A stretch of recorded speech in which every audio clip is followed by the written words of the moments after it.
السلام علیکم ورحمۃ اللہ وبرکاتہ۔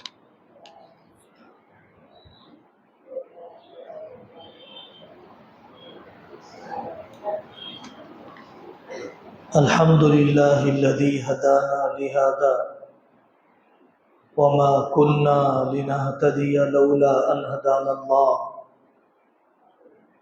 اللہم صل علی محمد وعلی آل محمد وبارک وسلم۔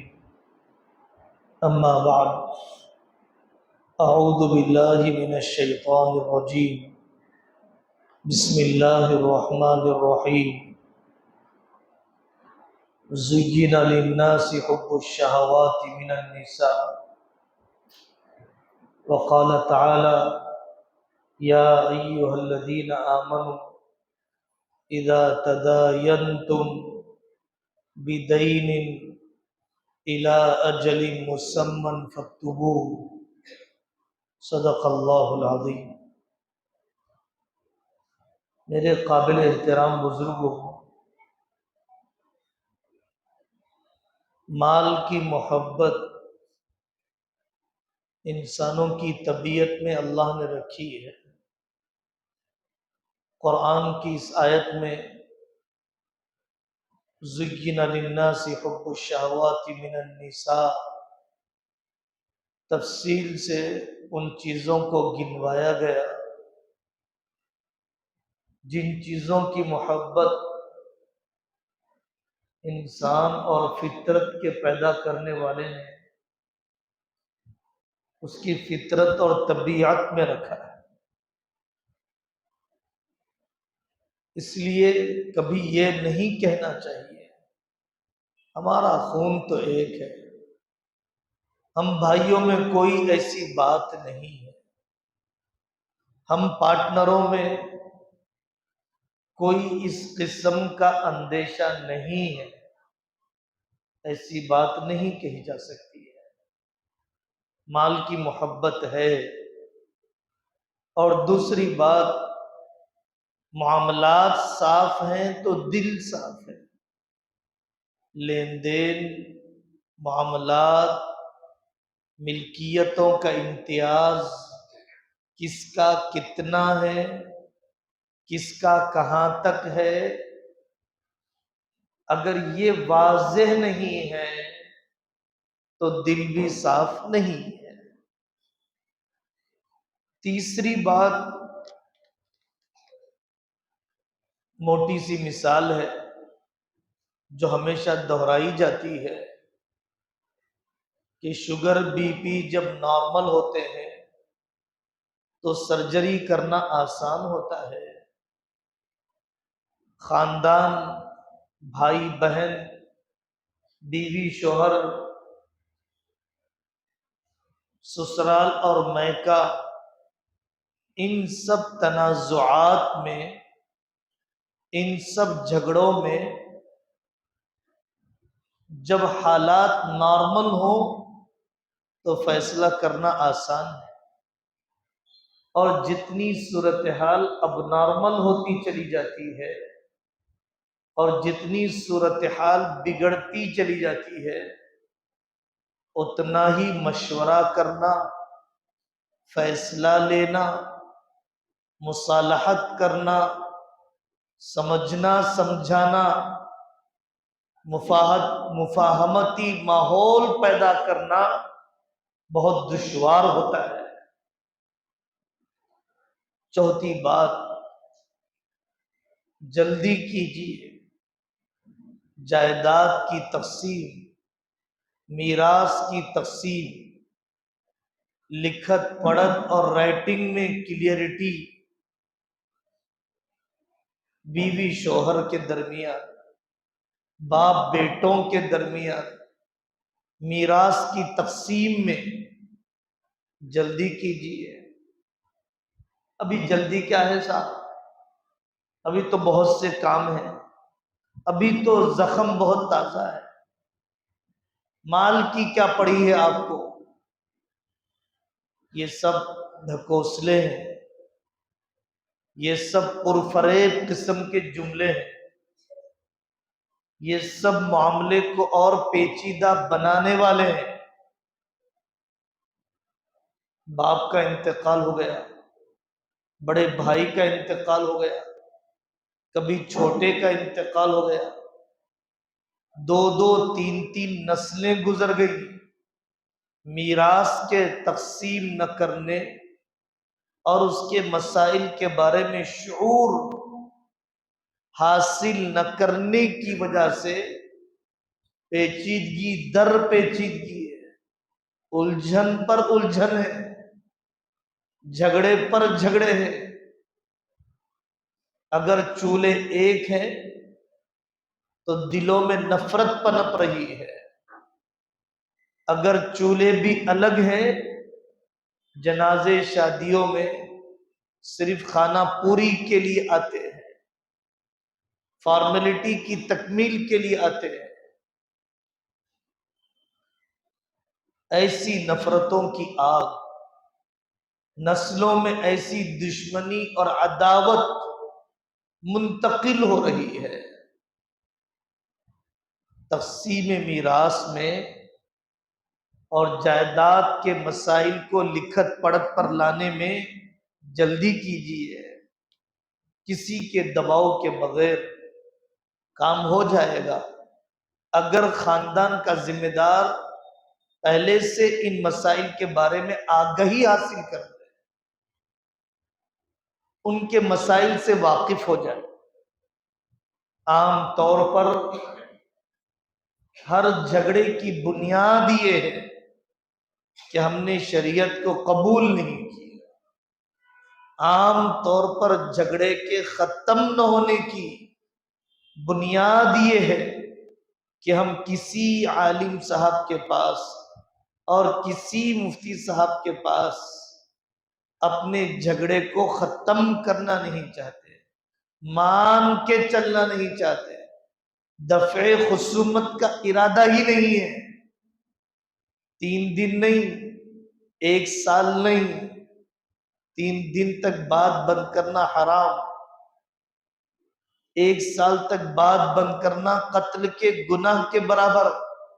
سالہ سال سے بھائی بہنوں میں بات بند ہے، رشتے کٹے پھٹے ہیں، عیدوں پر عیدیں گزر جاتی ہیں، شب برات شب قدر سب بیت گئی، پوتے نواسوں کی بھی شادیاں ہونے لگ گئی، کبھی جنازے بھی اڑ گئے، وکیلوں نے ہمارے مقدمے لڑتے لڑتے بڑے بڑے محل تعمیر کر لیے، لیکن ہم اپنے معاملات کا تصفیہ کرنا نہیں چاہتے۔ کسی اللہ والے کے پاس بیٹھ کر حوالے ہو کر سنجیدہ ماحول میں الجھن کو ختم کرنا نہیں چاہتے۔ یہ سب کام کرنا آسان ہے اگر ہم رشتے کو اہمیت دیں پیسے کے مقابلے میں۔ پیسہ آنی جانی چیز ہے، آج رہے گا کل چلے جائے گا، آج نہیں رہے گا کل آ جائے گا۔ رشتوں کی اہمیت، شرم آتی ہے معاشرے میں یہ صورتحال دیکھ کر کہ باپ خرچ کے پیسے کے لیے ترس رہا ہے، باپ چھوٹی بیٹی کے نکاح کے لیے بے قرار ہے، اولاد ہے کہ نہ جائیداد تقسیم کرنے دیتی ہے، نہ بہن کے نکاح کے اخراجات کا انتظام کرتی ہے۔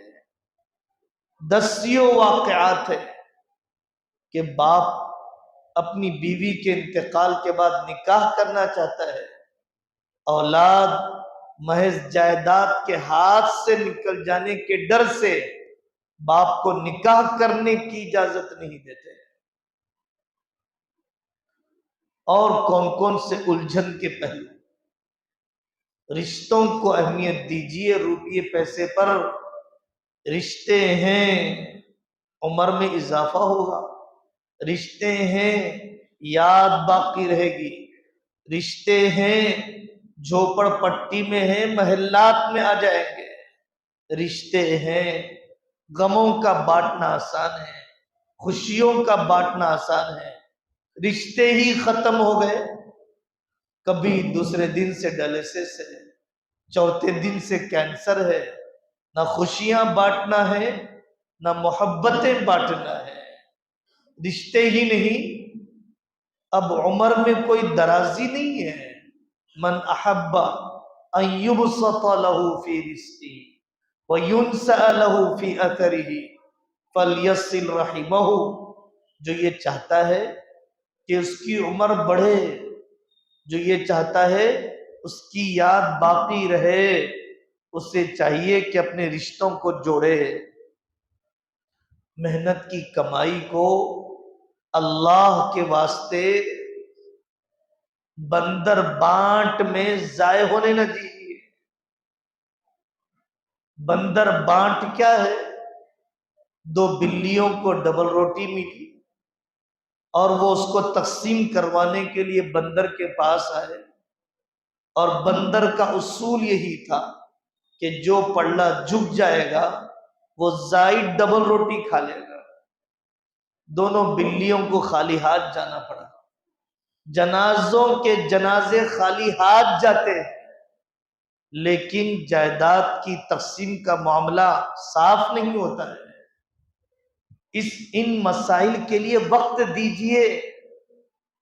نماز روزے کے مسائل کسی قدر پوچھ لیتے ہیں، لیکن تقسیم جائیداد کے مسائل نہیں پوچھتے ہیں۔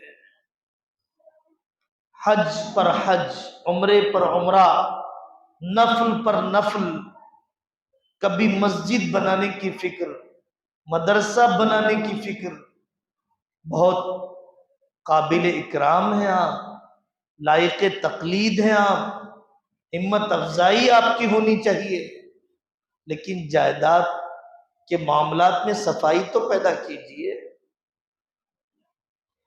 ایک بھائی نے اپنی عمر لگا دی اور پھر اس کے بعد برابر تقسیم ہونے لگ جائے، اور ایک چھوٹے بھائی کی جائیداد ماں لے کر بڑے ناکارہ نااہل بری لت میں پھنسے ہوئے بچوں کو دینے لگ جائے، یہ غیر منصفانہ طرز زندگی، یہ ظالمانہ روش ماں باپ کا اپنی دھاک کے ذریعے سے بچوں کے مال میں ایسا تصرف کرنا 100% غلط ہے۔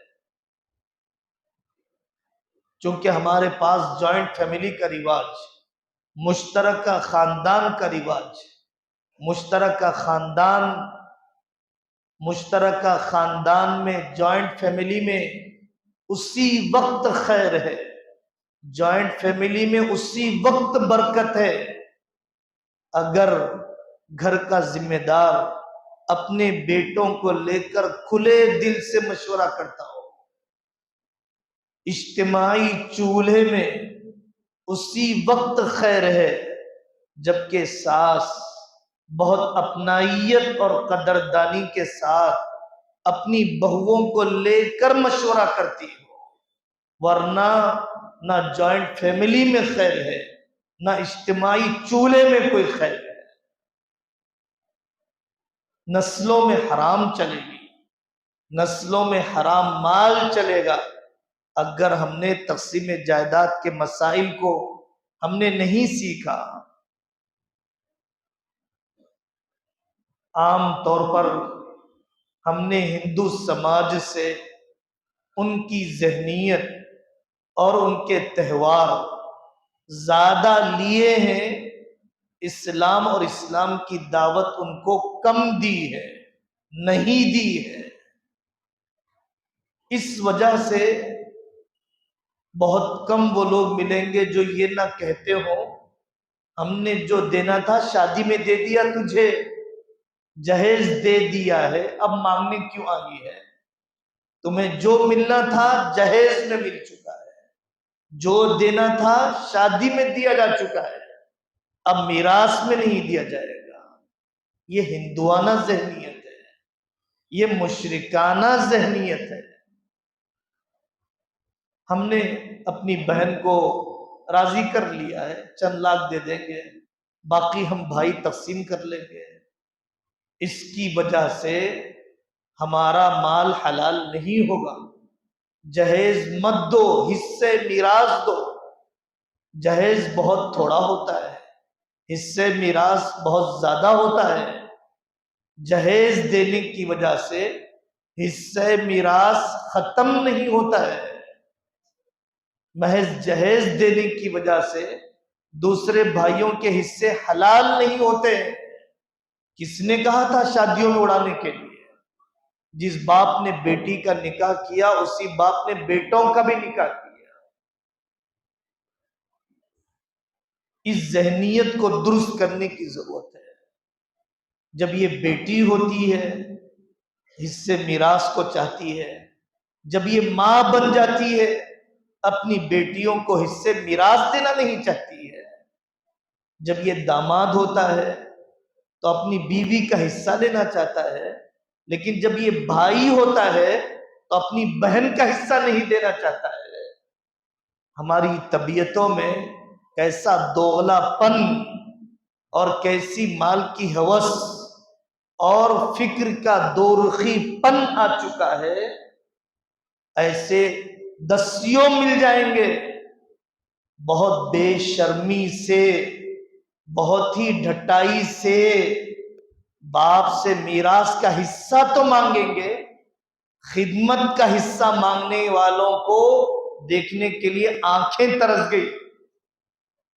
جو اپنے باپ سے کہتے ہوں کہ آپ میراث کا حصہ دے نہ دے بات کی بات ہے، آپ میرے گھر میں رہیے، آپ مجھے خدمت کا موقع دیجیے، آپ کی دوائیں میں لانا چاہتا ہوں، میں آپ کی سرجری کروانا چاہتا ہوں، میں آپ کی خدمت کے لیے وقت فارغ کرنا چاہتا ہوں، آنکھیں ترس گئی ہیں۔ اور وہ بد نصیب جو کینیڈا میں رہتے ہیں، وہ بدقسمت جو آسٹریلیا میں رہتے ہیں، وہ نہ جنازے میں آئیں گے اور نہ وقت پر تدفین کا موقع دیں گے۔ قرآن اس کو بے انصافی کہتا ہے۔ وَيْلٌ لِّلْمُطَفِّفِينَ الَّذِينَ إِذَا اكْتَالُوا عَلَى النَّاسِ يَسْتَوْفُونَ۔ لینے کا حق تو پورا ہے، مجھے اپنے باپ سے میراث کا حصہ پورا چاہیے، مجھے اپنی ماں سے میراث کا حصہ پورا چاہیے، خدمت کا پورا حصہ نہیں چاہیے، ان کے بیماری کے اخراجات کا پورا حصہ نہیں چاہیے۔ تین باب ہے، تین قسم کے سبجیکٹ ہیں جو تقسیم جائیداد سے جڑ جاتے ہیں۔ ہبہ کے مسائل، گفٹ کرنے کے مسائل۔ تجربہ یہی ہے کہ آدمی پوری جائیداد کو تقسیم نہ کرے، اولاد کے سہارے پر نہ جیے، نہ اپنی بیوہ بیوی کو اولاد کے ٹکڑوں پر چھوڑ کر جائے، بلکہ اس کے لیے اپنے لیے اخراجات، اپنے لیے ضروریات کی تکمیل، ہاں جو حصہ وہ مناسب سمجھتا ہے وہ حصہ تقسیم کر دے، حوالے کر دے، ہینڈ ورک کر دے، اختیارات دے دیں۔ اگر اعتماد ہو، اگر ان کی سمجھ پر اعتماد نہیں، بیچ کے کھا جائیں گے تو شرط لگا دیں، اقرار نامہ لکھا لیں کہ ہماری اجازت کے بغیر نہیں بیچیں گے۔ کتنا پیارا نظام ہے اسلام میں وصیت کا، وصیت کا نظام کتنا پیارا ہے۔ تنازعات کے خاتمے کے لیے اللہ کے ایک نیک بندی، اللہ کی ایک بندی کا انتقال کا وقت قریب آیا، بڑے علم والے گھرانے سے تعلق رکھتی تھی، اس نے وصیت کی کہ میری بیٹیوں کو تو حصہ ملے گا ہی اور ان کو ضرور دیا جائے گا، تھوڑا سا سونا میں اپنی بہوؤں کے لیے بھی وصیت کرتی ہوں۔ مجھے 1/3 میں شریعت نے وصیت کرنے کی اجازت دی ہے، میں اپنی بہو کے لیے وصیت کرتی ہوں۔ جاتے جاتے نفرتوں کے اندھیرے نہیں، محبتوں کی روشنیاں چھوڑ کر گئی، دلوں کی دراڑیں نہیں، جڑے ہوئے خاندان چھوڑ کر گئی۔ وصیت کا نظام، بیٹے کا بھری جوانی میں انتقال ہو گیا، دادا کی ذمہ داری ہے کہ وہ پوتوں کو وصیت کرے، دادا کی ذمہ داری ہے کہ اپنے بیوہ بیٹے کی بیوی کے لیے وصیت کرے یا اپنے اختیار کا استعمال کرتے ہوئے گفٹ کے طور پر کچھ جائیداد ان کے حوالے کرے۔ سمداوے کے جھگڑے، سسرال اور میکے کے جھگڑوں میں بیوہ کی جائیداد کو نہ کھایا جائے، پوتروں کو بے آسرا نہ چھوڑا جائے۔ وصیت کا نظام 1/3 میں اپنے قضا نمازوں کے فدیے، اپنے فرض حج ادائیگی کی وصیت، اپنے قرضوں کی ادائیگی کی وصیت کی جا سکتی ہے، کرنا واجب ہے۔ آدمی کے ذمے میں قرضے ہیں، وصیت کرے، لکھ کر رکھے۔ حضرت رسول اللہ صلی اللہ علیہ وسلم نے فرمایا ایمان والے کی 2 راتیں وصیت لکھے بغیر نہیں گزرنی چاہیے۔ اللہ کے نیک بندے مرنے کے بعد وصیت کرنے کے واقعات ہیں۔ ثابت بن قیس بن شماس وہ واحد صحابی ہیں کہ جنہوں نے اپنی اولاد کو خواب میں وصیت کی حقیقت کے مطابق، اور انہوں نے اس درد کی وجہ سے، اس فکر مندی پر اللہ نے ان کے مرنے کے بعد بھی ان کے قرضے کے ادائیگی کا انتظام کروا دیا۔ خاندان کے مستحق لوگوں کے لیے وصیت۔ میراث کا نظام، میراث کے مسائل میں کسی مسلک کا کوئی اختلاف نہیں۔ نماز کے مسائل اتنے واضح قرآن میں نہیں ہیں، روزے زکوٰۃ کے مسائل تفصیلات اتنے واضح نہیں ہیں جتنے میراث کے مسائل ہیں۔ میرا اللہ جانتا ہے کہ انسانی طبیعت کہاں پر دھوکہ دہی کا معاملہ اور کہاں پر عدم مساوات کا معاملہ کرے گی۔ اگر واقعی دل صاف ہوں گے، واقعی شریعت کی اتباع کا ارادہ ہوگا، واقعی علماء کی حوالگی کی کیفیت پر ہم مریں گے تو 3 نسلوں کی جائیداد آدھے گھنٹے میں بڑھ جاتی ہے۔ اور جب شریعت پر اطمینان کم ہو، علماء سے دوریاں زیادہ ہو، دولت کی ہوس چڑھی ہوئی ہو، رشتوں کو اہمیت نہ دی جائے، تو 2 بھائیوں کی جائیداد بھی 2 نسلوں کے جنازے اٹھنے کے باوجود جائیداد تقسیم نہیں ہو پاتی ہے۔ اللہ کے بندو، ان مسائل کے لیے وقت دو، ان مسائل کے لیے وقت دو۔ دعوتوں میں 2 ٹکڑے کھانے کے لیے، فنکشنوں میں دور دور کی شرکت کے لیے، کپڑوں کی چمک دمک کو حاصل کرنے کے لیے، شوگر بی پی کے علاج کے لیے وقت دیتے ہو، لقمے کو درست کرنے کے لیے وقت دو، رشتوں کو استوار کرنے کے لیے وقت دو، رشتوں کی پیچیدگیاں ختم کرنے کے لیے وقت دو۔ اللہ تبارک و تعالی ہمیں معاملات کے اس باب کو سیکھنے کی توفیق عطا فرمائے، اس کی نزاکتیں، اس کی باریکیاں علماء کی صحبت میں بیٹھ کر حل کرنے کی توفیق عطا فرمائے۔ وآخر دعوانا ان الحمد للہ رب العالمین۔